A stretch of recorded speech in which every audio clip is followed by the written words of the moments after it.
war-waraan yi lee neex man de toon ndoxal tubaab yi la waaye lii neex na wala yéene naa ko suma yaay waroon na fee ne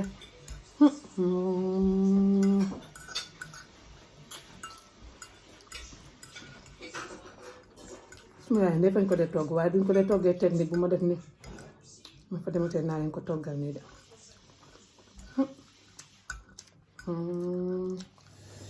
hello YouTube jàmm ngeen so tey dañuy togg spaghetti bolognese lii nii extra virgin olive oil la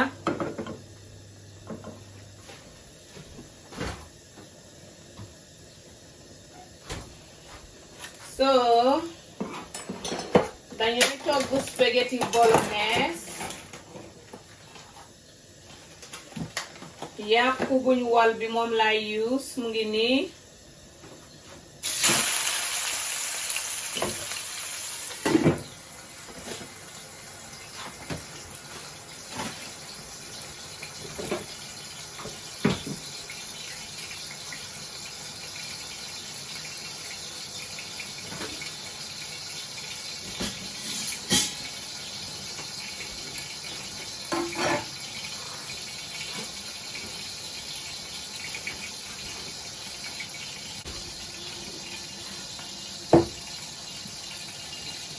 so lii nii yàpp bu wol la waaye yàpp ganaar la bu ganaar de tokki foog naa mooy naat foog naa mooy kanaara tokki foog naa mooy kanaara so we are cooking welcome to the YouTube channel today we are cooking spaghetti bolognese. So, ici any subo use no. Ici subo use no. Ici chicken mince use no. I'm using chicken mince, but you can use meat mince if you want. I'm using chicken mince. So now I'm gonna season it. I have all my seasoning stuff here. I have stock cube. I'm gonna put it here so it can heat. And I have I'm gonna use little bit of soya. And I have vinegar. My black pepper is here. Chili powder. Garlic powder. Salt. Pasta sauce. And some tomato paste thingy. What's the word for it? Can't remember. Can't find it anyway. I don't know where it is. I have to ask my daughter. So this is paprika that I'm putting. Hot paprika. I like to put good amount of paprika. I love paprika. Paprika is good for when you're cooking chicken or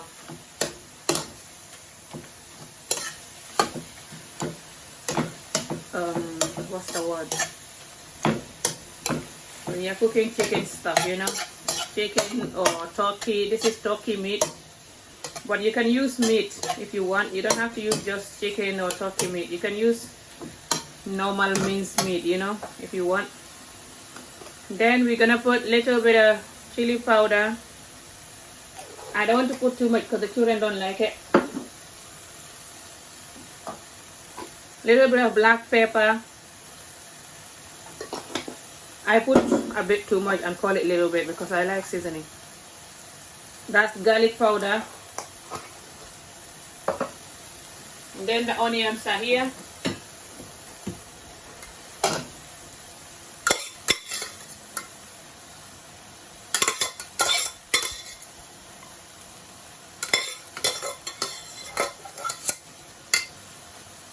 Gonna put the onions.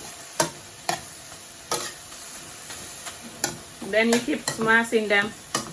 Sometimes when I'm really in the mood for it, I season it before I do this. So I take it out of the packaging, the meat. I take the meat out of the packaging and I place it in a bowl and I put all of these ingredients in it and I stir it and mix it with my hands until it's all mixed, and then I fried it. You can do it like that. But then you still have to add some of this. This is salt I'm putting. Then you still have to add some of the ingredients, of course, when you're cooking it like this. This is soya milk. No, soya sauce, dark soya sauce, or just any soya sauce. But if you don't have soya sauce, don't worry, you can escape this part. It's not gonna do nothing. Your cooking will still be good. So yeah, don't worry about it. Then now we are putting the stock cube. You can use any stock cube. This is Maggi stock cube. And I'm also gonna use the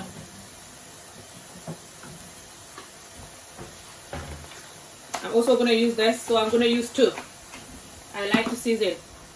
So this is just like 3/4. I took the quarter out of stock cube. That is the vegetable one. This vegetable stock cube. So you just keep trying to break the pieces, you know, because they stay stuck together. That's why I like to mix it sometime in a bowl until they're not stuck together anymore. So when you start frying it, you're not gonna have this. And I find it when I do it like that, the meat is tastier like that, but it's still tasty this way. So when you're in a hurry, you just do it this way.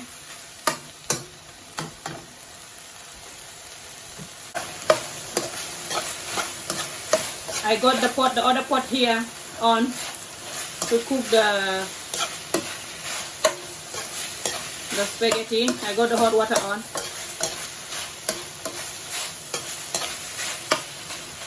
So now I'm just gonna put a little bit of fresh garlic in this. It's coming next. Going to lay it down a little bit. You're gonna keep mixing it so it doesn't dry. Then koy nek di yeungal. So sauce bi ma def fi soya sauce la. Soya sauce ci supermarket yi dañ koy jaay waaye soo ko xamul tam don't worry, it's fine. And vinegar loolu laa fa def ak jimbo poobar ak laaji sunguf waaye léegi maa ngi fiy def laaji doom tamit. Laaji doom baa ngi nii maa ngi koy xolli.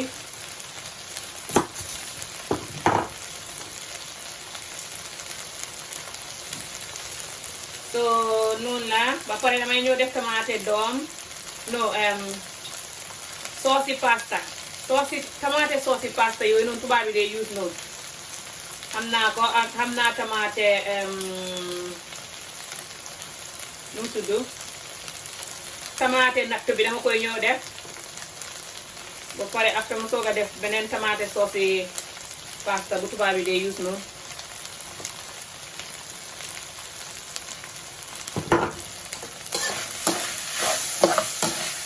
Nekk di ko yëngal rek pour bu xam bu la neexee nga use yàpp bu la neexee nga use ganaar. So lii laaj la fresh laaj, that's fresh ginger, I'm sorry, fresh garlic, that's fresh garlic.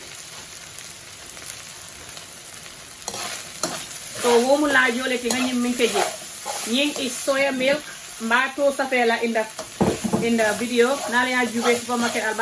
I like having soya milk in the house because if you are cooking something like prawns or mussels and stuff, you can add it even with this, even with chicken or meat, depends. But I like to add it in chicken most of the time, especially when I'm grilling it.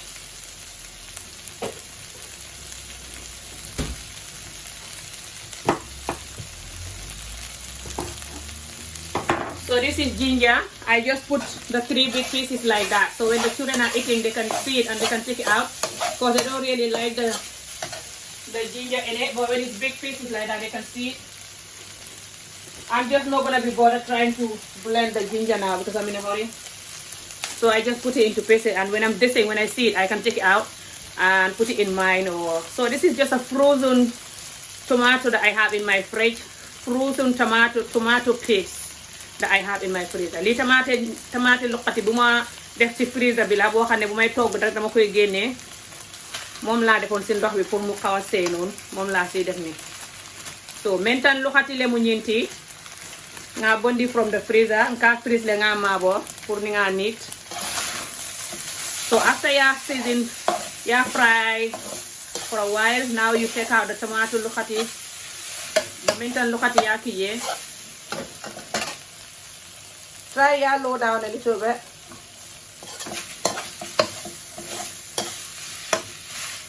Yellow minton look at it. Yeah.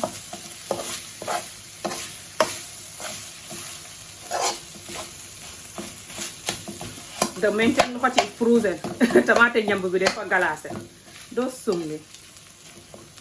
Tomato njambu bu galase. Taxal ma depp ko. I'm gonna cover it a little bit because the tomato thing is frozen. So I got this other pot here that I am gonna be cooking the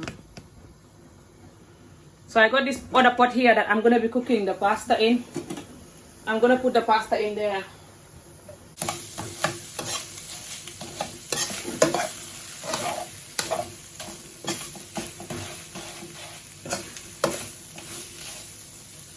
So now I'm gonna put in this tomato, the pasta sauce tomato sauce. You can use any brand. This is just tomato roasted garlic. Tomato and roasted garlic, okay? But you can have any other one that is just a basic tomato sauce.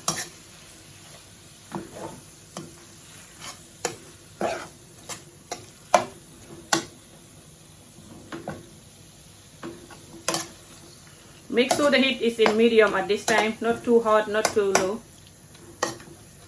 So tomato sauce boobu noonu da ngeen ko war a am pasta sauce bi pasta sauce bii nii buñ dee tubaab bi dee seen pasta yi plain pasta sauce nii, you know, bii mu ne tomate moo si nekk ak garlic mooy laaj. So boobu da ngeen ko war a am ba pare ngeen am tomate njambu xaw ma tomate loxati sorry.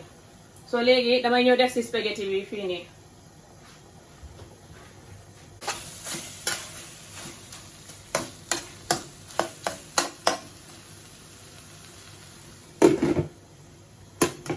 dangay wàññi taal bi soo ko deful dafay xëm, so you have to low down the heat, if not it's gonna burn. You have to keep checking the heat. If you have to lower it or you have to put it high up, you keep checking, you know. So now damay defar spaghetti bi fii nii. So the only thing that I'm gonna add here now is the spinach. I like to add spinach in my cooking most of the time. It's really good for your health. You see how I add the spinach at the end. So spaghetti bi mu ngi nii. Waa loolu doy na parce que ma xale yi rek la.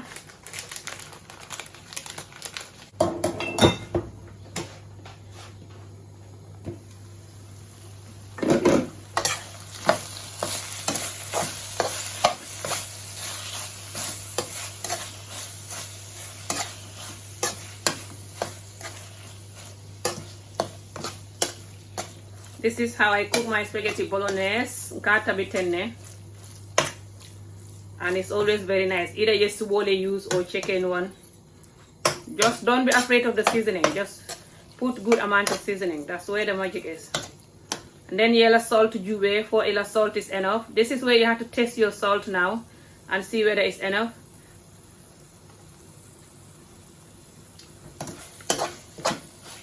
Looks like I need a little bit of more seasoning, a little bit more salt. And then there's another magic ingredient at the end, you see it. So I just add a little bit more soy sauce there and a little bit of salt because the soy sauce is salty as well. So you have to be a bit careful.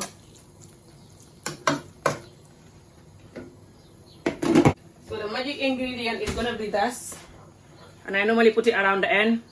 Lii laa si def su may waaj a pare laa si def lii def ko dee gën a neexal. Moutarde hori faana faana yi. Moutarde. It's called mustard in English, I think. Mustard, but in Fana Fana it's called moutarde. We call it moutarde in the village. I don't know what is moutarde, but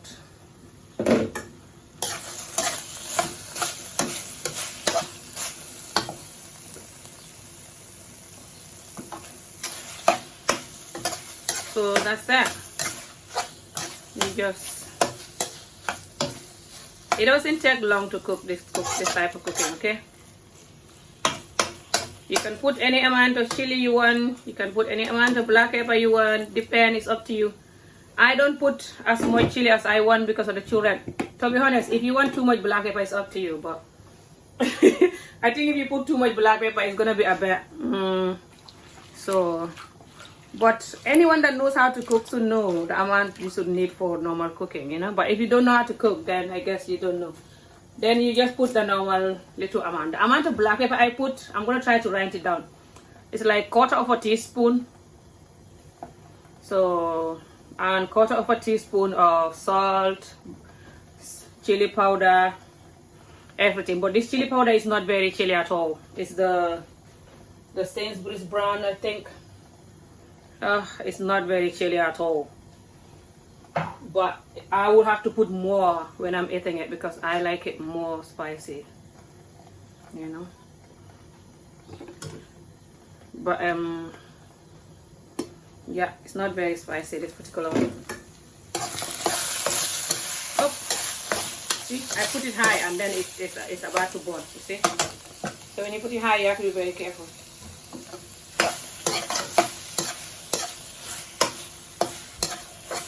I put it high and it's about to burn. And I'm not very happy with it, but I know what to do. I'm gonna transfer everything in this small pot. Because when my cooking is about to burn or when my cooking starts burning at the bottom, I just normally have to transfer it to another pot. Because I don't like to have my food in a burning pot, because then the food will just be smelling funny and everything, you know. So I'm gonna transfer it here. Photo niyan lafta janila le demanding, so I normally just transfer it. You see, aka janila nun demanding. Pot bi dafa bëgg na xam mota. So bëgg xam ne dama koy taxal ci another pot.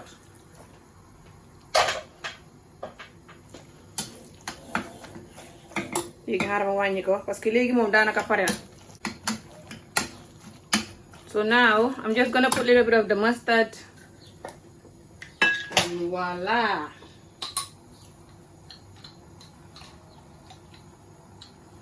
This is the amount of mustard I'm putting, like a teaspoon that is nearly full but not too full, you know. Depend, you can put any amount you want. Depend how chili you want your stuff. Depend how much you like it. Some people like good seasoning, some people don't. For some of you that eat Indian food, you must like good seasoning, so don't be afraid. You can even put a little bit of curry powder in there. Sometimes I do that, sometimes. Just put whatever seasoning, you know, that you think that you like. Change the flavor and see how you're gonna like it, that's all. But you have to know how to make it first. Once you know how to make it, then you can change the flavor to whatever you like. And if you don't like green stuff, you don't have to put the spinach, but I love green stuff and the children eat it too, especially when I eat it when I cook it like that, it's healthy. So we can buggle spinach bi jaru ngeen ko fay def, okay? So the food is ready now. I'm dressing the food now. So I'm just gonna put in the plates for us. This is the food already now. Yep, parena, yep, parena, yep, parena.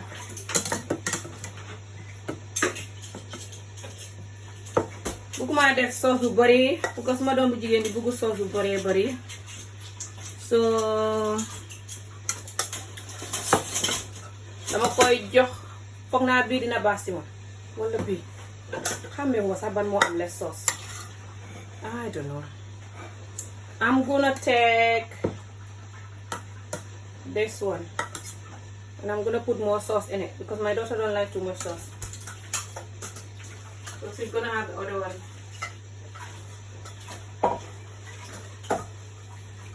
And that's it. I'll see you guys in the eating bed. So now let me smile like my boss lady. Yes. Hello guys. Welcome to my restaurant, which is my living room, of course. So the food is here now. We're gonna enjoy our spaghetti bolognese. So yummy. Oh my god. I'm gonna try it. Let's see. This is gonna be so good, inshallah. bismillahi dog jot na ci Dakar ak li ko wër alhamdulillah. My first bite.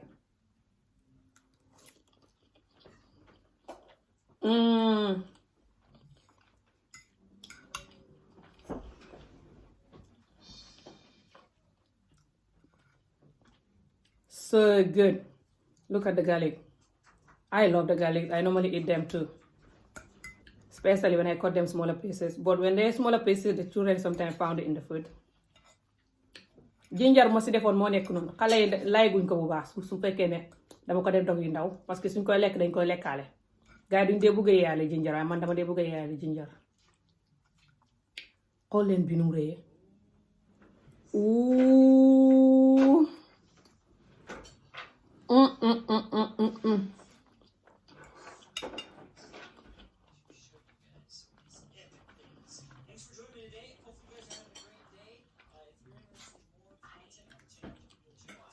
ak a neex masala lekk bàjjo bi ak a neex. try leen lii spaghetti bolognese bi try leen ko su ngeen bëggee ngeen togg ko ak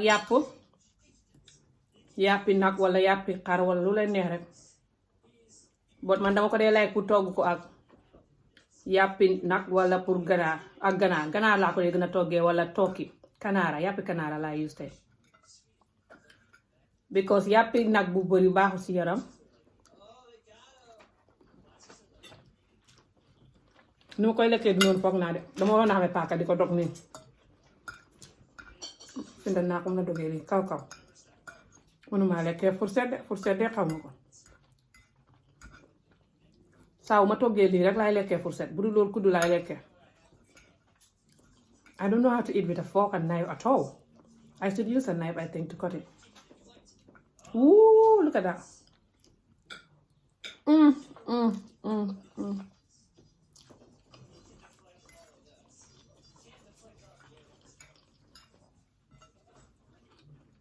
Look at those people. And so yummy, masala. Try and let me know if you don't like the spinach. You can skip that part, but I don't know why would you do that to yourself. Spinach is good for you, but anyway, let me know if you tried it. I would love to know.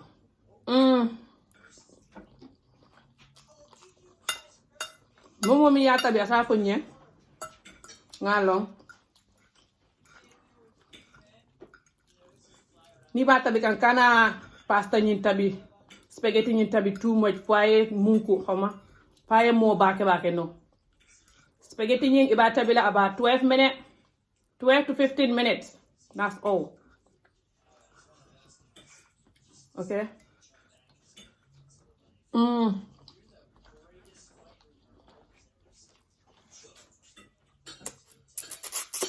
I've never done that before.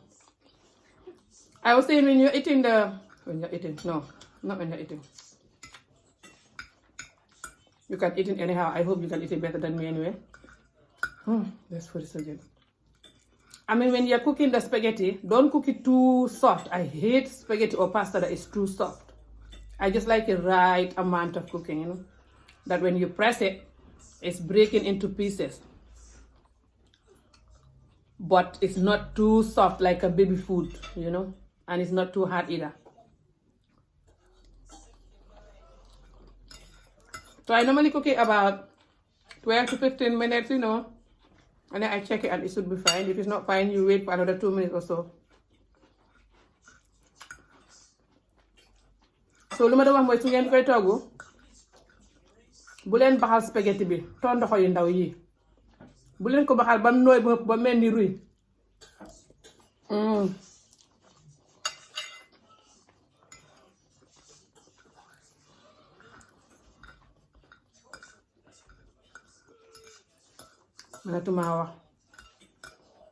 mënatuma wax lekk bàjjo bi ak a neex mashallah. Bu lekk amutoon si àddina si fuñ jëm moom maa si su ngeen koy togg bu leen baxal tondoxo yi ndaw yi ba mu ñor ba ëpp warwaraan yi xaw ma jaalaali xaw ma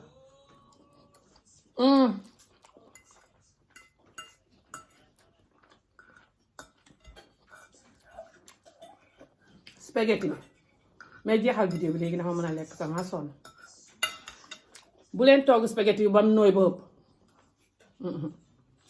ay fukki minute ak ñaar fukki minute ak ñett fukki minute ak ñeent fukki minute ak juróom bu mu paase loolu ngeen ñëw seek ko bës ko seek ko dangay xaar ba ndox mi tàng bay waaj a bax mbala nga xaar ba mu bax sax nga dugal ko si bu la neexee tam nga teg ko rek daal di ko si dugal yenn is ma yàkkamte dama koy defee waaye dama dee bëgg a xaar ba ndox mi di waaj a bax ma soog ko see dugal nga bës ko mu dugg si biir wala nga xaar tuuti su commencé tàng nga bës ko mu dugg si biir